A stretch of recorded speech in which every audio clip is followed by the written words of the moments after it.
वाळवा तहसील कार्यालयातील कामकाजावर भाष्य करताना वजन ठेवल्याशिवाय काम होत नाही अशी खंत व्यक्त करत आमदार जयंत पाटील यांनी महसूल यंत्रणेला पारदर्शकपणे काम करण्याचं आवाहन केलंय। सामान्य नागरिकांना महसूल विभागातील कामांसाठी होणारा मनस्ताप थांबवण्यासाठी अधिकारी आणि कर्मचाऱ्यांनी जबाबदारीने काम करावं असं त्यांनी स्पष्ट केलं।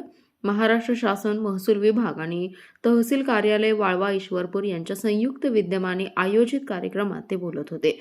यावेळी पाटील म्हणाले की सामान्य नागरिकांची महसूल विभागाशी संबंधित अनेक कामे असतात, मात्र मधल्या अडथळ्यांमुळे त्यांना मोठा त्रास सहन करावा लागतोय। कोणते काम कधी आणि कोण करणार याची माहिती नागरिकांना मिळत नाही, त्यामुळे प्रांताधिकारी आणि तहसीलदार यांनी पारदर्शक, लोकाभिमुख आणि वेळेत सेवा देणारी कार्यपद्धती अवलंबावी। ते पुढे म्हणाले की वाळवा हा सुजान तालुका असून येथे पारदर्शक प्रशासनाचा आग्रह धरणारे अनेक दिग्गज व्यक्ती होऊन गेल्या, त्यामुळे या तालुक्याला गृहीत धरून काम करू नये। हा तालुका भ्रष्टाचाराला विरोध करणाऱ्या जनतेचा असून प्रशासनाने नागरिकांचा विश्वास जपला पाहिजे। महसूल विभागातील अधिकारी आणि कर्मचाऱ्यांनी पारदर्शक कारभार करावा असं आवाहन करत नागरिकांना अडचणी येत असल्यास संबंधितांची नावे घेण्यासही मागे पुढे पाहू नका असा इशारा जयंत पाटील यांनी दिलाय।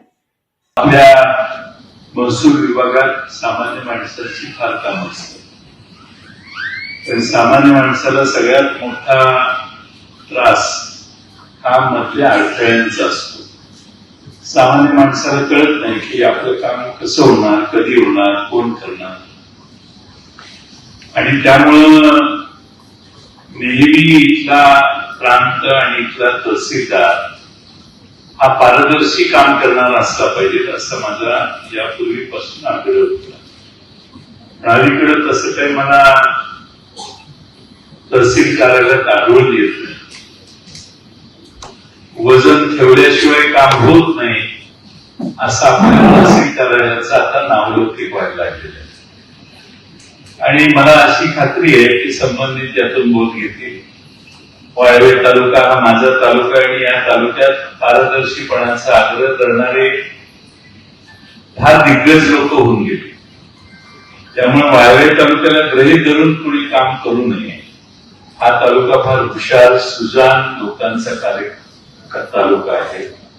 लोक ही कोणत्याही भ्रष्टाचाराला विरोध करणारे लोक आहेत, आणि म्हणून माझी अपेक्षा आहे की तहसील कार्यालयात सगळ्याच कर्मचाऱ्यांनी थोडस पारदर्शी कारभार करायचा प्रयत्न करा।